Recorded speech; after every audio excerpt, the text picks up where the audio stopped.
ఈ మధ్య మా కుటుంబంపై ఓ కుటుంబం దాడి చేస్తున్న సంగతి మీకు తెలుసు. ఆ కుటుంబానికి మాకు చాలా సంవత్సరాల క్రితమే మనస్పర్ధలు వచ్చేయండి. అంత మాత్రంగానే ఆ సంబంధాలు ఉండేవి.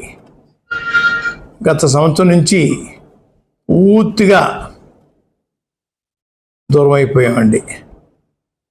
రాకపోకలు పూర్తిగా స్తంభించిపోయాయండి. అయ్యా, మమ్మల్ని నిత్యం టార్గెట్ చేస్తూ ఉన్నారు. బిందులు నిండిపోతున్నాయండి ఆ కళ్ళ నీళ్ళు.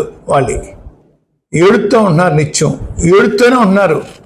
మా అబ్బాయి గిరి ఎదుగుదల గురించి నిత్యం ఏడుస్తూనే ఉంటున్నారు. అయ్యా, ఓరలా పోతున్నారు, రగిలిపోతున్నారండి. అయ్యా, వాళ్ళకి వచ్చే పోయే కాలం ఏంటో తెలియదు.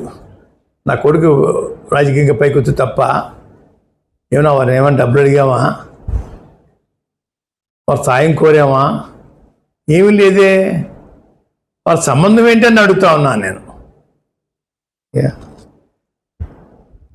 నాకు క్యాన్సర్ వచ్చిందని నన్ను ఇంట్లో బంధించారని నా చిన్న కొడుకు పట్టించుకోవట్లేదని, మా చిన్న కొడుకు మామయ్య గారు పట్టించుకోవట్లేదని చెప్పేసి తప్పుడు పేలాపన, తప్పుడు సమాచారం ప్రజలకు ఇస్తూ ఉన్నారు.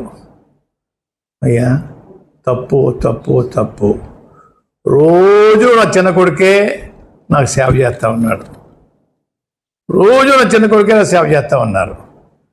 కాళ్ళు కూడా నొక్కి రాత్రిని పడుకునే వరకు కూడా సేవ చేస్తూ ఉన్నారు.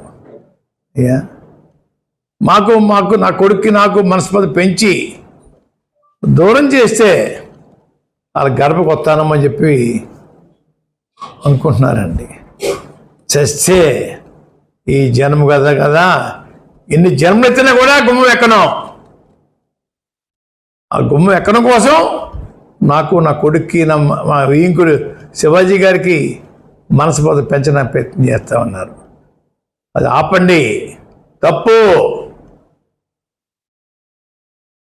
ఇటువంటి కుళ్ళు రాజకీయాలు, కుళ్ళు మనస్తత్వాలతోటి ఎంతకాలం జీవిస్తారని అడుగుతా ఉన్నా నేను.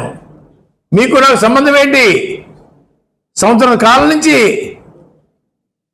మీకు మాకు రాకపోకలు లేవే.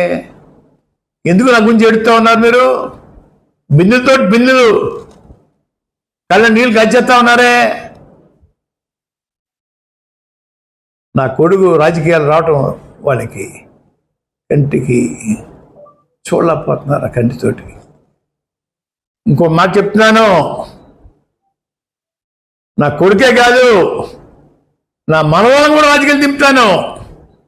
మనవరాలు ముఖ్యమంత్రి స్థాయి తీసుకెళ్తాను. మనవరాల తర్వాత మనవరాలు కూడా రాజకీయాలు దింపుతాను. ఎవరు ఎన్ని ఏడిసినా ఈ కార్యక్రమం పూర్తి చేస్తాను. ఏడ్చేవాడిని ఇంకా ఏడ్పించడం కోసం నా మనవరాలు రాజకీయాలు దింపుతాను. ముఖ్యమంత్రి స్థాయికి తీసుకెళ్తాను. మనవరాలని కూడా తీసుకెళ్తాను రాజకీయాల్లోకి. వదిలిపెట్టను.